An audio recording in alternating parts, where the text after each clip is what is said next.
ये थेरी गाथा है वो हमारे जो त्रिपिटक ग्रंथ है उसमें जो 3 सुत्त है उसमें से जो सुत्त पिटक है उसके जो 5 भागों में जो उसे डिवाइड किया गया है उसमें से जो सबसे लास्ट का जो भाग है कुद्दक निकाय वो ही अपने आप में 15 भागों में डिवाइड है। तो उसमें जो 15 भाग जो है उसमें से जो 8वें नंबर पर है वो थेर गाथा है, वो भिक्षुओं की है, और जो 9वें नंबर पर जिससे लिया है वो थेरी गाथा है। तो हम सभी पढ़ पा रहे हैं वो थेरी गाथा हमारे जो त्रिपिटक है उसके माध्यम से हम तक आई है। तो अब तक जो हमारी जो ये क्लासेस हुई है बहनों उसमें हम लगभग 15 थेरियों के बारे में हम सुन चुके हैं। लगभग 12 जो थेरी गाथा है जब विद्यावर्धिनी जी की क्लास में थी, विद्यावर्धिनी रही है अपनी जो नागलोक में है, मैं उनका नाम भूल गई हूँ, धर्मचारिणी का, तो उनका प्रयास रहा है। तो मैं उन सभी का बहुत बहुत पुण्य अनुमोदन करती हूँ कि उनकी शुरुआत के द्वारा हम बहुत सारी थेरियों को हम जान पाए हैं। और उनके जाने के बाद में जो अपनी बहनें हैं उन्होंने जो वो थेरी गाथा की जो नई शुरुआत की है नए ढंग से हम उन्हें भी सुन पा रहे हैं। तो जैसा कि जब विद्यावर्धिनी गई थी तो उसके बाद मैं आर्यदर्शनी, आर्यवज्री, और उसके बाद मैं अपनी जो पिछले सप्ताह अपनी पूना की जो धर्मचारिणी है अभया ज्योति, उन्होंने हमें एक नई थेरी से परिचित कराया है। तो बहनों उसी कड़ी को आगे बढ़ाते हुए मैं भी एक नई थेरी के साथ में आप लोगों के सामने एक तरह से मैं प्रस्तुत हुई हूँ उसे बताने के लिए। तो मैंने भी प्रयास किया है कि मैं उसे मतलब किस तरह से आप लोगों के सामने मैं बता पाऊँ।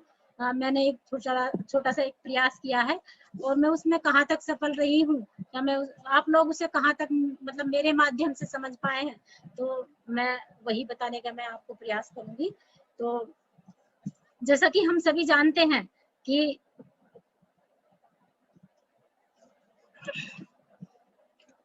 जिस भी मतलब थ्योरी के बारे में हमने सुना है तो हमें सभी को पता है कि कोई ना कोई उनके जीवन में दुख रहा है जिसकी वजह से वो संघ में शामिल हुई और वो अपने आप को इतना आगे बढ़ा पाई, अरहंत तक वो पहुंच पाई। लेकिन ये तो हो सकता है कि दुख तो सभी के जीवन में रहा होगा, लेकिन जो दुख का कारण है हो सकता है कि हर एक थ्योरी का अलग रहा होगा।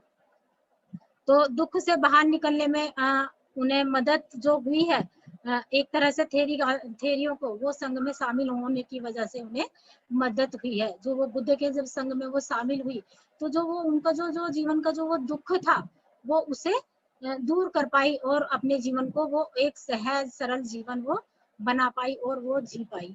तो इस तरह से देखा जाए तो जो दुख से बाहर निकलने के लिए जो हमें जो प्रेरणा मिली है उस समय में, तो वो उसके लिए जो अपना संघ है उसके लिए उन्होंने बहुत बहुत एक तरह से देखा जाए तो संघ से उन्हें बहुत मदद हुई है। तो बहनों मैं जिस थ्योरी को आपके सामने आज मैं प्रस्तुत करने जा रही हूँ, हो सकता है कि आपने उनके बारे में पढ़ा हो सकता है आपने उनके बारे में सुना हो, लेकिन और हो सकता है आपने नहीं भी सुना हो। तो आज जो थ्योरी है वो थ्योरी गाथा की जो वो कड़ी है 15 के बाद में जो 16वीं कड़ी जो शुरू हुई है मैं उसे आगे बढ़ाने का मैं अपने माध्यम से मैं प्रयास करने जा रही हूँ। तो बहनों मैं जिस थ्योरी को आपके सामने आज मतलब बताने का मैं प्रयास करूंगी, तो हम उन थ्योरी का जो नाम है वो भद्रा है।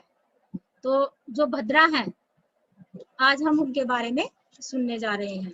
तो जो भद्रा है उनका जीवन अगर हम जीवन परिचय उनका देखते हैं तो वो एक बहुत सुंदर मतलब परिवार से वो संबंधित थी। एक देखा जाए तो राजगिरा में जो एक सेठ थे वो उनकी पुत्री थी, वो बहुत सुंदर थी। और जैसे जैसे वो बड़ी हुई जब यौवन अवस्था को जब मैं कदम रखा तो क्योंकि वो बहुत सुंदर थी और राजगिरा में जो सेठ थे वो उनकी अपनी उनके वो एक इकलौती पुत्री थी सेठ की। और जब वो इकलौती थी तो जाहिर सी बात है सेठ की पुत्री थी तो काफी धन संपत्ति उनके घर में थी, उन्हें मतलब किसी भी चीज की कमी नहीं थी अपने परिवार में। और जब वो एक बार अपने महल में जब वो बैठी हुई थी तो वो उन्होंने अपने झरोखे से एक सुंदर युवक को देखा। और उसे देखने के बाद में वो मतलब उस युवक को तो देखा, लेकिन उन्होंने क्या देखा उस युवक को, उसे मतलब जो नगर के जो सिपाही हैं वो उसे पकड़ करके ले जा रहे थे। और वो जो युवक था, वो युवक जो राजगृह में जो पुरोहित है वो उनका पुत्र था। और वो किस लिए लेके जा रहे थे सिपाही उसे, क्योंकि उसने बहुत बड़ी चोरी की थी। लेकिन जब वो भद्रा उन्हें देखती है तो वो केवल उनकी सुंदरता को देखती है कि कितना सुंदर युवक है, कितना हष्ट-पुष्ट है, और अगर मेरी इससे शादी हो जाए तो कितना अच्छा रहेगा। और वो उसके अवगुण जो है वो उसे एक तरफ कर देती है, मतलब उसकी जो वो केवल वो उसकी बाह्य सुंदरता देखती है, उसकी आंतरिक सुंदरता को वो नहीं देख पाती। क्योंकि वो चोर था तो उसके माता पिता जल्दी से इस चीज के लिए तैयार नहीं होते हैं। भद्रा चाहती है कि मेरा जो विवाह है इस युवक से हो, लेकिन उनके माता पिता को ऐसा लगता है कि ये तो एक चोर है, तो ये हमारी बेटी का पालन पोषण कैसे करेगा, क्योंकि ये तो खुद ही चोरी कर करके अपना खर्च चलाता है, तो ये भला हमारी लड़की का कैसे पालन पोषण करेगा। तो उनके माता पिता तैयार नहीं होते हैं भद्रा के। भद्रा एक तरह से जिद करके बैठ जाती है कि यदि मेरी शादी इनसे होगी तो मैं जीवित रहूंगी, अन्यथा मैं अपने प्राण त्याग दूंगी। तो फिर क्या होता है, उनके माता पिता को उनकी जो वो जिद थी उसके सामने झुकना पड़ता है, और वो चाहते हैं कि हमारी पुत्री जीवित रहे, क्योंकि वो उनकी एक इकलौती ही संतान थी। तो उनके पिता क्या करते हैं, वो सिपाही होते हैं जो उसे पकड़ कर ले जाते हैं, वो उनको 1000 रुपए देते हैं, और 1000 रुपए दे करके वो उस चोर को वहां से छुड़ा लेते हैं।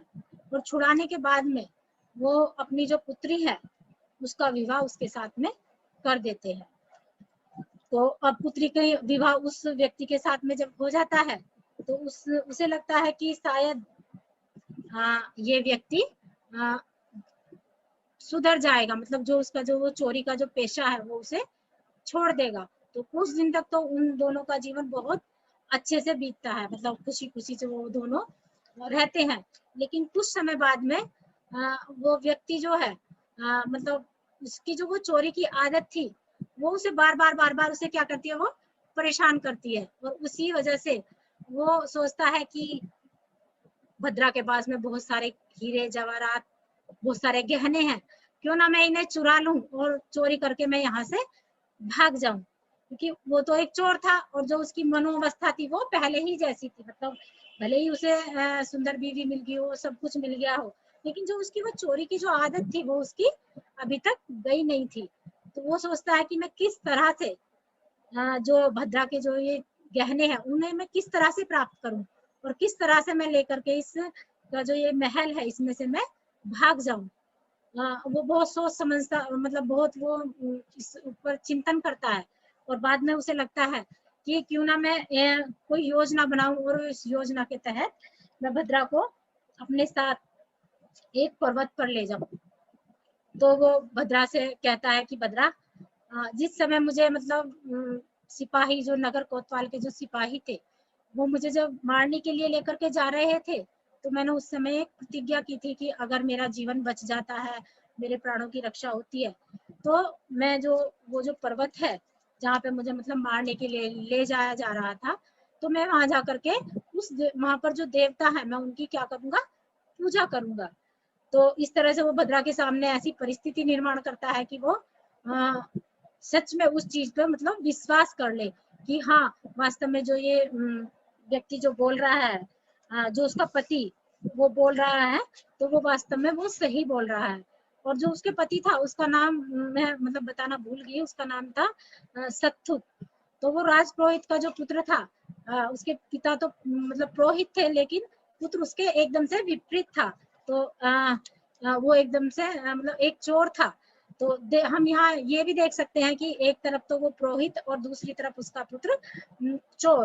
तो बहनों हम यहाँ एक चीज और भी देख सकते हैं कि कोई व्यक्ति मतलब जन्म से कोई व्यक्ति श्रेष्ठ नहीं होता, तो व्यक्ति अपने कर्मों से श्रेष्ठ होता है। उसके पिता पुरोहित का काम करते थे और वो उसका जो पुत्र है वो चोरी का काम करता था, तो वो तो एक चोर रहा और पिता उसके पुरोहित रहे।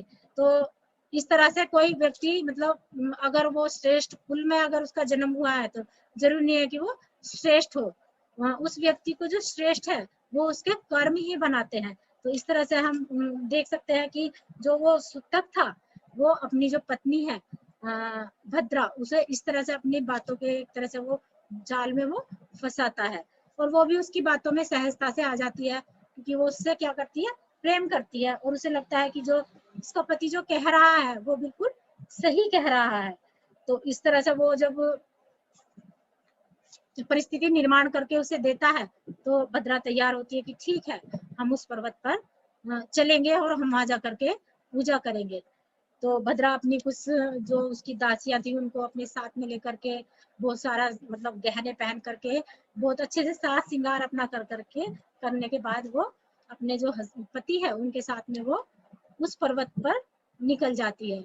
जो पर्वत था उसका जो रास्ता था वो मतलब बहुत सीधा साधा रास्ता नहीं था, ना तो वहाँ बैलगाड़ी जा सकती थी, ना ही वहाँ पर घोड़े से हम वो लोग जा सकते थे। तो उन्होंने पैदल जाने का मतलब वहाँ पर पैदल का ही रास्ता था, तो इसलिए वो लोग भी वहाँ पर पैदल निकले। तो कुछ दूर जब वो पर्वत पर ऊपर जब चढ़े तो चढ़ने के बाद में जो वो उसका पति था सूतक, उसने भद्रा से कहा, भद्रा कि जो जो तुम्हारी दासियां हैं आप इन्हें यहीं छोड़ दो, क्योंकि हम दोनों ही पूजा करेंगे और हम दासियों को अपने साथ में नहीं ले जाएंगे। तो भद्रा एकदम से तैयार हो जाती है, क्योंकि उसके मन में ऐसा कुछ रहता नहीं है कि उसका जो पति है उसके साथ में कुछ अनिष्ट करने वाला है या उसके साथ में कुछ ऐसा करने वाला है जिसकी उसने कभी कल्पना नहीं की होगी। तो एकदम से भद्रा तैयार हो जाती है और वो जो उसके साथ में जो उसकी दासियां होती है वो उन्हें वहीं पर छोड़ देती है और वो दोनों पैदल पर्वत पर चढ़ने के लिए चल देते हैं। तो जैसे ही वो पर्वत पर पहुंचते हैं, दोनों जाने के बाद में जब पर्वत पर वो चढ़ जाते हैं तो उसका जो पति था उसका व्यवहार एकदम से वहां पर जाकर के चेंज हो जाता है, और वो भद्रा से कहता है कि भद्रा, जो तुमने ये मतलब सुंदर सा जो रेशमी जो तुम्हारा ये शॉल है, इसमें जो तुमने जो ये गहने पहने हुए हैं, जितने भी तुम्हारे पर ये हीरे जवाहरात हैं, ये सारे इस चादर में रख दो और ये सारे मुझे दे दो। तो भद्रा एकदम से क्या हो जाती है, एकदम से चौंक जाती है और उसे लगता है कि एकदम से इसका व्यवहार कैसे चेंज हो गया, मतलब कैसे बदल गया इस व्यक्ति का परिवार, जो वो व्यवहार एकदम से कैसे परिवर्तित हो गया। जो इतनी मतलब मधुरता से मुझसे बातें करता था, इतने प्यार से मेरे साथ में रहता था, और आज इसका एक नया ही रूप मुझे देखने को मिल रहा है। तो भद्रा एकदम से चिंतित हो जाती है कि वास्तव में ये वही व्यक्ति है जिससे मैंने मतलब विवाह किया था, जिसे लोग मारने के लिए ले जा रहे थे और जिसके प्राण मतलब मैंने बचाए, आज वो मेरे साथ में इस तरह का व्यवहार कर रहा है। तो भद्रा सोच नहीं पा रही थी कि वो व्यक्ति ऐसा भी उसके साथ में कर सकता है, लेकिन उस व्यक्ति ने उसके साथ में ऐसा किया। तो जब वो भद्रा से कहता है कि भद्रा, ये सारे जो गहने हैं वो उतार करके रख दो, तो भद्रा कहती है कि किसके ये गहने और किसकी मैं हूँ, मतलब वो उस व्यक्ति से कहती है किसके ये गहने और किसकी मैं हूँ। मैंने तो ऐसा कभी नहीं सोचा था कि मतलब मैं और आप अलग हैं। उसके मन में इस तरह के विचार आ रहे थे और वो अपने पति से वो बातें शेयर कर रही थी, लेकिन वो अपना जो उसका जो स्वभाव था उसके पति का, जो चोरों का होता है एक रूप, मतलब एक तरह से देखा जाए तो उसका ऐसा स्वभाव था, कैसे कह सकते हैं कि जैसे चोर डाकुओं का होता है ना, उस तरह का वो स्वभाव था। वो उसका ऊपर उठकर बार बार आ रहा था और वो भद्रा से बहुत ऊंची आवाज में बोल रहा था कि ये सारे गहने मुझे दो। तो फिर भद्रा एकदम से तैयार हो जाती है कि अगर मैं उसे गहने नहीं दूंगी तो ये व्यक्ति मेरी जान ले लेगा। तो भद्रा अपने सारे गहने उतार करके देने के लिए जब वो तैयार होती है तो वो उससे कहती है कि प्रिय, मैं ये सारे गहने आपको देने के लिए तैयार हूँ, लेकिन इससे पहले मैं आपसे एक बार मतलब आपके गले लगना चाहती हूँ, इसके बाद में शायद मैं आपके गले ना लग पाऊँ। तो वो व्यक्ति तैयार हो जाता है कि कोई बात नहीं, इसकी ये अंतिम इच्छा है और इसकी मैं मतलब मुझे इसकी पूर्ति करनी चाहिए। तो वो सहजता से तैयार हो जाता है। और जैसे ही वो भद्रा के मतलब जैसे नजदीक आता है, वो उससे गले लगता है, तो भद्रा क्या करती है, उसे एकदम से क्या करती है, उसे धक्का देती है। और जो पर्वत था, वो पर्वत से क्या होता है, वो एकदम से वो व्यक्ति नीचे गिर जाता है।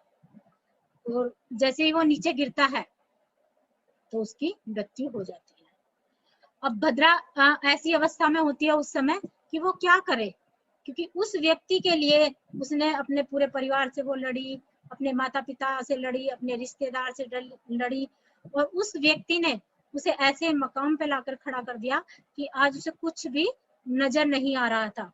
उसे अपने अंदर एक आत्मग्लानि भी महसूस हो रही थी कि जिस व्यक्ति से मैं इतने प्रेम करती थी, उसी व्यक्ति की उसने क्या की, उसी की उसने जान ले ली। तो वो इसी सोच में थी कि वो क्या करे क्या ना करे, मतलब वो वापस अपने घर जाए या ना जाए, क्योंकि अगर वो घर गई तो उसके माता पिता फिर उसे वही कहेंगे कि हम लोगों ने तुमसे मना किया था, लेकिन फिर भी तुम अपनी जिद के सामने हमें मजबूर कर दिया झुकने के लिए। तो भद्रा वही चिंतन करती रहती है कि मुझे क्या करना चाहिए, मुझे कैसे इस जो ये परिस्थिति निर्माण हुई है, जो ये मेरे सामने एक दुख आया है, मैं उससे कैसे बाहर निकलूं। और वो फिर वो निर्णय लेती है कि मैं जो ये सांसारिक जीवन है मैं इसका त्याग करूंगी, मतलब मैं फिर से संसार में नहीं जाऊंगी, मैं सांसारिक जीवन को फिर से ग्रहण नहीं करूंगी, क्योंकि यदि मैं अपने घर वापस जाती हूँ तो उनके माता पिता फिर से उनकी क्या करेंगे, शादी करेंगे, और हो सकता है कि वह व्यक्ति भी ऐसा ही निकले। तो मतलब इस तरह का वो अपने अंदर आत्मचिंतन करती है कि मैं क्या करूं क्या ना करूं। वो ऐसे कश्मकश में एक तरह से वो फंसी हुई होती है। तो लास्ट में वो निर्णय लेती है कि मैं अपने घर वापस ना जा करके कहीं ऐसी जगह जाऊं जहां मुझे मन की शांति मिले। और फिर वो जो निर्ग्रंथ जैनियों जो होते हैं, साधु होते हैं, वो उनके आश्रम में चली जाती है। तो उस समय बुद्धिज्म भी था और जैनिज्म भी उस समय पर था, जिस समय की ये मतलब कहानी है, क्योंकि बुद्ध के समय में ही हम जैनिज्म के बारे में भी हम सुनते हैं। तो उसके जीवन का एक पड़ाव एक देखा जाए तो एक पड़ाव वो खत्म हुआ, और भद्रा के जीवन का जो दूसरा जो जीवन का जो पड़ाव है वो हम यहाँ देख सकते हैं कि वो एक नए जीवन की उसकी वहां पर शुरुआत होती है। क्योंकि जब वो सांसारिक जीवन का वो त्याग करती है तो उसे अपनी जो बहुत सारी जो सुख सुविधाएं वाला जो जीवन है वो भी उसे वहां पर त्याग करना पड़ता है। और वो साधुओं के जो आश्रम में जाती है तो वो वहां जाकर प्रवज्ञा ग्रहण करती है। तो एक तरह से वहां पर वो जाकर के वहां से उनसे याचना करती है और उसे वहां पर वो अपने जो आश्रम में है शामिल होने की वो अनुमति दे देते हैं। और जब वो उनके आश्रम में जब वो शामिल होती है तो जो उसके जो बाल थे, उन्हें जो ताड़ की जो कंघी है उससे उनके बाल जो है वो उतार दिए जाते हैं।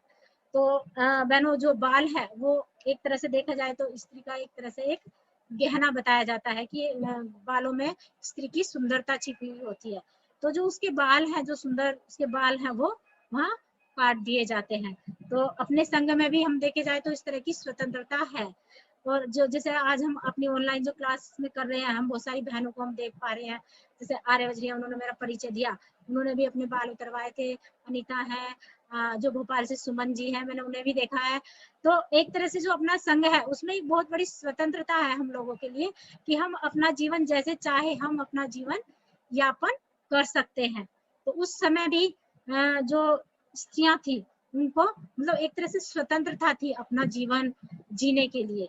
तो जो भद्रा है उसके जब वो बाल मतलब निकाले जाते हैं तो निकलने के जब उसके बाल उसके सर पे से निकल जाते हैं तो जब उसके सिर पे जो दोबारा जो बाल आते हैं वो ऐसे ना कुंडल के आकार के घुंघराले बाल होते हैं, तो वो उसके सर पर उगते हैं। तो इसलिए भद्रा का जो नाम है वो कुंडल केसा, मतलब भद्रा कुंडल केसा उन्हें नाम दिया जाता है। तो इस तरह से उनका जो पूरा नाम है भद्रा कुंडल केसा थेरी, ये उनका पूरा नाम है। और वो उनके जो बाल है, उनके जो बालों की वजह से उन्हें कुंडल केसा नाम दिया गया। तो जब भद्रा एक तरह से जब उस उनके जो संघ है जैनिज्म का, उसमें जब वो शामिल हो जाती है, तो जो उनके सिद्धांत है, उनकी जो शिक्षा है, वो पूर्णतः मतलब उसे अपने जीवन में उतारने का वो प्रयास करती है, उस पर आचरण करने का वो प्रयास करती है। और वो जो उनके तर्क सिद्धांत, जो तर्क वितर्क, उसका वो बहुत अच्छे से उसे गहन अध्ययन करती है, और हर तरह से निपुण वो, मतलब एक तरह से वो उनके जो जैनिज्म के जो सिद्धांत है वो उसमें पूर्णतः निपुण हो जाती है। लेकिन फिर भी उसके मतलब ऐसा लगता है कि उसे कहीं तो भी संतुष्टि का वो अनुभव जो होना चाहिए वो उसे नहीं होता। तो वो अपने आप को सोचती है कि कुछ तो भी ऐसा है जिसे उसे मतलब अपने जीवन में खालीपन महसूस होता है, और वो उस खालीपन को भरने के लिए वो सोचती है कि मुझे कुछ और करना चाहिए, कुछ और आगे बढ़ना चाहिए, जो मेरे जीवन का जो वो खालीपन है मैं उसे भर पाऊं, उसे मैं दूर कर पाऊं। तो फिर वो निर्णय लेती है कि जो ये मैं जो जैनिज्म का जो ये आश्रम है, मुझे इसे छोड़ना चाहिए, ताकि मुझे मन की जो शांति है वो उसे अनुभव नहीं हो पा रही थी। मतलब तर्क वितर्क सिद्धांतों में, उनकी शिक्षा में वो पूर्णतः पारंगत तो हो चुकी थी, लेकिन जो मन की जो संतुष्टि है वो उसे नहीं मिल पा रही थी। तो जो भद्रा केस कुंडल केसा है, वो सोचती है कि मुझे इस आश्रम को छोड़ना चाहिए यदि मुझे अपने मन की शांति चाहिए। तो वो उस आश्रम को छोड़कर वहां से निकल जाती है। तो वो उच्च जो ज्ञान है उसकी जो खोज में वो इधर उधर भटकती रहती है, कभी इधर जाती है कभी उधर जाती है, तो उसे जो सही मार्ग है वो उसे नहीं मिल पाता। लेकिन फिर भी वो अपना जो प्रयास है वो उसे नहीं छोड़ती, तो वो इधर उधर भटकती रहती है। और वो लोगों को मतलब ऐसा नहीं है कि वो लोगों से नहीं मिलती, बहुत सारे लोगों से वो मिलती भी है, उनसे तर्क वितर्क तर्क शास्त्र भी करती है, और उन्हें जो जैनिज्म की जो शिक्षा उसके बारे में भी वो बताती है। लेकिन जो उसकी जो अपने मन की जो संतुष्टि थी वो उसको अनुभव नहीं करती। तो एक दिन वो ऐसी वो घूमती रहती है। तो अब उसके जीवन का जो जो तीसरा जो अध्याय है वो एक तरह से शुरू होता है। एक उसने जो सांसारिक जीवन का त्याग किया, दूसरा वो उसने जैनिज्म ग्रहण किया, और अब वो अपने जीवन की जो तीसरे पड़ाव है वो उस पर आती है। तो जब वो इधर उधर घूमती रहती है तो उसकी मुलाकात जो अपने धम्म सेनापति हैं शारिपुत्र, उनसे होती है। और जब वो उनको देखती है तो उनसे वो वाद विवाद करने के लिए मतलब उन्हें एक तरह से ललकारती है, या उनसे कहती है कि आप मुझसे जो धर्म के जो सिद्धांत है उन पर वाद विवाद कीजिए। और शारिपुत्र सहजता से मतलब तैयार हो जाते हैं। तो वो बहुत सारे उनसे मतलब वाद विवाद करती है, उन्हें चुनौती देती है। और जितनी भी उसके मन की जो जिज्ञासा थी, मतलब जब तक वो शांत नहीं हो जाती वो तब तक शारिपुत्र से प्रश्न करती रहती है कि ताकि उसकी जो मन की जो शांति है वो उसे मिल पाए। और जब उसे अपने सारे प्रश्नों के मतलब बहुत सटीक और सही मात्रा में जब उसे उत्तर मिलते हैं, तो वो एक मानसिक जो संतुष्टि है वो भद्रा उसका अनुभव करती है। और उसे लगता है कि सही में जो ये व्यक्ति है मुझे इसकी शरण जानी चाहिए, मतलब मुझे इसकी शरण में जाना चाहिए, क्योंकि यदि मैं इसकी शरण में जाऊंगी तो मेरे जीवन का जो खालीपन है, जिस ये तलाश में मैं थी, जिस ज्ञान के लिए मैं इधर उधर भटक रही थी, अगर मैं इनकी शरण में जाती हूँ तो मुझे उस ज्ञान की प्राप्ति हो पाएगी। तो वो शारिपुत्र से बोलती है कि भंते मुझे अपनी शरण में ले लीजिए, मैं आपकी शरण जाना चाहती हूँ। तो शारिपुत्र मतलब भद्रा से कहते हैं कि भद्रा मेरी शरण मतलब आप मेरी शरण ना ले, भगवान बुद्ध सभी देव और मनुष्यों में श्रेष्ठ है, वही संघ के मतलब शरण संघ में उन्हें सर्वश्रेष्ठ उच्च स्थान है, और आप उन्हीं की ही शरण में जाइए। तो इस तरह से भद्रा को सारिपुत्र से प्रेरणा मिलती है कि वो अपने एक नए जीवन की फिर से शुरुआत करे, और वो बुद्ध की खोज के लिए वो निकल पड़ती है कि मुझे बुद्ध कहाँ मिलेंगे। तो उस समय बुद्ध भी राजगृह में ही ठहरे हुए थे। तो वो जब बुद्ध से मिलती है, मतलब बुद्ध से मिलने के लिए वो जाती है जब भद्रा, तो उसके मन में बहुत सारे क्वेश्चन होते हैं कि शारिपुत्र से तो मतलब उन्हें जो मानसिक एक तरह से जो उनके मन में उथल पुथल चल रही थी वो थोड़ी शांत हो जाती है, लेकिन फिर भी उन्हें ऐसा लगता है कि मुझे उच्च ज्ञान की अभी जो प्राप्ति है वो मुझे नहीं हुई है। तो वो जब बुद्ध के सामने उपस्थित होती है तो बुद्ध जब उसे देशना करते हैं, उनके सामने जो अपने उपदेश देते हैं, तो वो उसी क्षण वो अरहत हो जाती है। मतलब वो उसकी जो मानसिक अवस्था है इतने ऊंचे लेवल की हो जाती है कि बुद्ध की जो देशना है उसे सुनते ही वो अरहंत हो गई, तुरंत ही उसे अरहंत जो पद है वो प्राप्त हो गया, और उसकी जो प्रवज्जा है वो भिक्षु मतलब बाद में हुई। तो देखा जाए तो उसे जो सही ज्ञान की जिसकी उसे तलाश थी वो बुद्ध के सानिध्य में, बुद्ध की शरण में जाकर के भद्रा को मिलती है। तो उसके जीवन का जो पड़ाव है वो इस तरह से उतार चढ़ाव उसके जो जीवन में आते हैं। स्टार्टिंग में सांसारिक जीवन उसे बहुत अच्छा लगता है, लेकिन उसका भी उसे त्याग करना पड़ता है। उसके बाद में वो जो जैनिज्म है उसे ग्रहण करती है, उनके सिद्धांतों का अध्ययन करती है, और फिर उसको भी वो उच्च मतलब जो उसे मानसिक संतुष्टि थी जब वो उसे नहीं मिल रही थी तो वो उसका भी त्याग करती है, और उसके बाद में वो एक नए ज्ञान की तलाश में, नए मानसिक अपनी जो एक तरह से खालीपन था उसे भरने के लिए वो बुद्ध की शरण में जब वो आती है तो उसे एक तरह से एक नई रोशनी मिलती है, एक नया उजाला उसे मिलता है। तो इस तरह से उसका जीवन रहा है भद्रा का कि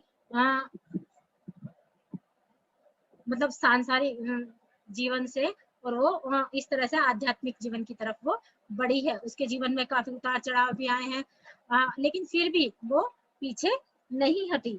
तो देखा जाए तो जो बुद्ध की जितने भी जो भिक्षुणी शिष्या है उनमें जो भद्रा है उसको प्रधान माना जाता है। मतलब ऐसा अपने जो धार्मिक ग्रंथ है उसमें ऐसा लिखा है कि जो बुद्ध की जो शिष्या है भिक्षुणी उनमें भद्रा कुंडल केसा का एक विशेष स्थान है। उन्हें भी एक मतलब देखा जाए तो जो बुद्ध के जो उपदेश है, क्योंकि बुद्ध के उपदेश सुन करके उन्हें तत्काल ज्ञान की प्राप्ति हुई थी। तो इस तरह से भद्रा का जीवन रहा है, वो मतलब एक थेरी के रूप में वो हमारे सामने प्रस्तुत हुई है, और हमने उनके जीवन के बारे में हमने जाना है। उनके जीवन से हो सकता है हमें भी कुछ प्रेरणा मिल सकती है, क्योंकि आज का जो कोरोना काल का जो समय है, मैंने इस समय में लगभग दूसरा साल हमारा जो ये शुरू हो गया मतलब चल रहा है, और लास्ट ईयर इतना लोगों को लॉस नहीं हुआ जितना कि इस साल हुआ है। बहुत सारी बहनों के परिवारों में से बहुत सारे लोग चले गए हैं, और किसी परिवार में तो देखा जाए तो एक एक सदस्य ही बचा है। मतलब जब मैं देखती हूँ, और अपने संघ में भी मैंने देखा है कि बहुत सारे अपने ऑर्डर मेंबर्स अपने संघ में से चले गए हैं। और एक दिन तो मैंने मतलब 3 लोग एक साथ जब अपने संग ऑर्डर गए तो बहुत दुख हुआ मन में। मतलब ऐसा लग रहा था कि क्या होगा, लेकिन जो ये अपना संघ है इससे हम सभी को एक मानसिक बल मिला है। जो ये कोरोना की परिस्थिति है इससे हमें बाहर निकलने के लिए एक शक्ति मिली है, और जो ये ऑनलाइन जो अपनी क्लासेस शुरू हुई हैं इनके द्वारा हम एक दूसरे से जुड़ पा रहे हैं, और जो हमारे जो दुख है वो हम एक दूसरे को मतलब बता करके जो एक जो खालीपन है या जो हमारा जो दुख है हम उसे मतलब कम कर पा रहे हैं। तो जो ये अपनी थेरी गाथा है देखा जाए तो इनके माध्यम से हमें जो अपना दुख है उसे हमें कम करने का एक तरह से मौका मिल रहा है। उस समय की जो थेरिया थी उनके जीवन में किस किस तरह से दुख आए, और उन्होंने किस किस तरह से उस दुख पर विजय प्राप्त की, और किस किस तरह से वो उस दुख से बाहर निकली। तो वही परिस्थितियां इस कोरोना की स्थिति ने हम सभी के सामने ला करके दी है, और बहुत सारी बहनों ने इससे प्रेरणा भी ली है।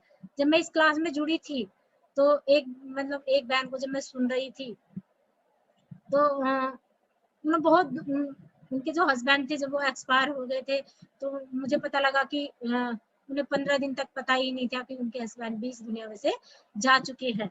लेकिन जब ये थेरी गाथा की जो शुरुआत हुई तो मैंने जब उन्हें सुना तो वो जब बोल रहे थे कि उन्हें इस अपने जो दुख है उससे बाहर निकलने के लिए ये जो अपनी ऑनलाइन जो क्लासेस हैं इनसे बहुत प्रेरणा मिली है कि वो अपने दुख को मतलब कम कर पाए, जो वास्तविक दुख है उसको समझ पाए।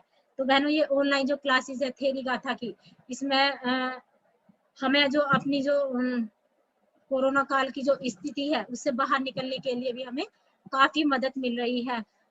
और देखा जाए तो एक मानसिक बल जो हमें चाहिए वो हमारी जो ऑनलाइन जो हमारी क्लासेस हैं हमें इनसे मिल रहा है। क्योंकि कोरोना की स्थिति ने जहाँ हमें मतलब देखा जाए जहाँ हमें लॉस हुआ है तो हमें कुछ इससे हमें फायदा भी हुआ है। हम ऑनलाइन बहुत सारी बहनों से हम मिल पा रहे हैं। जैसे इससे पहले देखा जाए तो फिजिकली मैंने कभी भोपाल की जो बहनें हैं, अपनी जो मित्र बहनें हैं, मैं कभी उनसे नहीं मिल पाई थी। अपनी गुजरात की बहनें हैं, मैं उनसे नहीं मिल पाई थी। आगरा की भी बहुत सारी बहनें हैं, हम उनसे नहीं मिल पाए थे।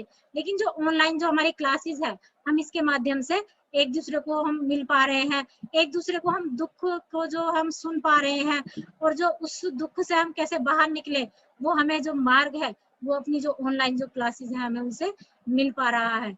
तो मैं जो लास्ट में केवल मैं यही कहूंगी कि जो अपनी ऑनलाइन क्लासेस है इसके माध्यम से जो हमें प्रेरणा जो मिल रही है वो सही में मैं उन सभी का बहुत बहुत आभार व्यक्त करती हूँ, जिन्होंने मतलब भोपाल की जो बहनें हैं इन्होंने जो इस क्लास की उसकी पूरी टीम का भी मैं बहुत बहुत आभार व्यक्त करती हूँ कि इस तरह से जो ये थेरी गाथा की जो शुरुआत की है ये सही में काबिल तारीफ है। क्योंकि कहीं ना कहीं जब हम किसी भी थेरी से अपने जीवन को हम जोड़ करके देखते हैं तो हमें अपना दुख जो है वो बहुत कम नजर आता है कि उस थेरी के सामने तो मेरा दुख कुछ भी नहीं है, और हमें मतलब जीवन जीने के लिए एक नई प्रेरणा मिलती है।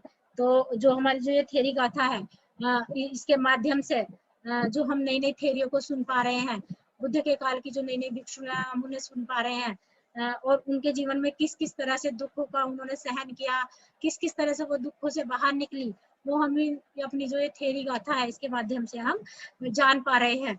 तो ये बहुत अच्छी शुरुआत है जो थेरी गाथा की इन्होंने की है, और मैं अपेक्षा करती हूँ कि जो ये अपनी जो थेरी गाथा की जो ये क्लासेस है ऑनलाइन क्लासेस ये इसी तरह से हमारी चलती रहे। क्योंकि बुद्ध के समय में बहुत सारी थेरियां हुई हैं, और इस थेरी गाथा के माध्यम से हम अभी तक 16 थेरियों को मतलब हम सुन पाए हैं। और जो उन 16 जो थेरिया है उनके जो जीवन में जो दुख है उनके कारण हमें पता है कि अलग अलग रहे हैं। जैसे कृष्ण गौतमी का अलग रहा है, पटाचारा का अलग रहा है, सुजाता का अलग रहा है, विशाखा का अलग रहा है, और अम्रपाली का अलग रहा है। लेकिन दुख तो रहा है, सभी को मतलब जीवन में दुख तो आया है। तो बहनों इसी तरह से हमारे जीवन में भी दुख आया है, लेकिन उस दुख को हमें कैसे दूर करना है, उस दुख से हमें कैसे बाहर निकलना है, ये हमारे ऊपर डिपेंड है। और वो हमें जो ऑनलाइन क्लास से एक एनर्जी मिल रही है, जो थेरी गाथा है उसके माध्यम से, जो अपने ऑनलाइन जो शिविर चल रहे हैं, जो जीएफआर टीम हमारे जो शिविर ले रही है, या अपनी जो क्लासेस चल रही है, उनसे हमें एक नई एनर्जी मिल रही है अपने जो दुख है उसे कम करने के लिए। तो जिस जिस माध्यम से भी हमें किसी भी क्लास में या किसी भी वर्ग में अगर जुड़ने का हमें मौका मिलता है तो बहनों हमें जुड़ना चाहिए, और जो अपने जो दुख है उसे हमें कम करने का, अनित्यता को समझने का जो माध्यम है वो केवल हमें अपने संघ के माध्यम से ही मिल सकता है। तो बहनों मैं आपका बहुत बहुत पुण्यानुमोदन करती हूँ, बहुत बहुत आभार व्यक्त करती हूँ कि आप लोगों ने मतलब मुझे भी इस थेरी गाथा में शामिल होने का मौका दिया, और मैं भी आप लोगों के सामने मतलब उपस्थित हो पाई, और मैं आप लोगों से मतलब मिल पाई।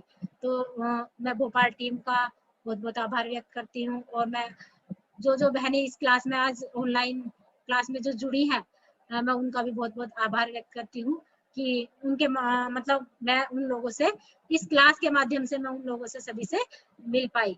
तो इस तरह से बहनों मैंने जो भद्रा है मैंने उसे आपके सामने मतलब बताने का मैंने प्रयास किया है कि उनका जीवन में किस तरह से रहा और किस तरह से उनके जीवन में उतार चढ़ाव आए, लेकिन फिर भी वो पीछे नहीं हटी, और वो बुद्ध की एक बहुत महत्वपूर्ण शिष्य होकर के गई है। तो हमें उनसे प्रेरणा मिलती है कि हमें भी आगे बढ़ने का हमें प्रयास करना चाहिए।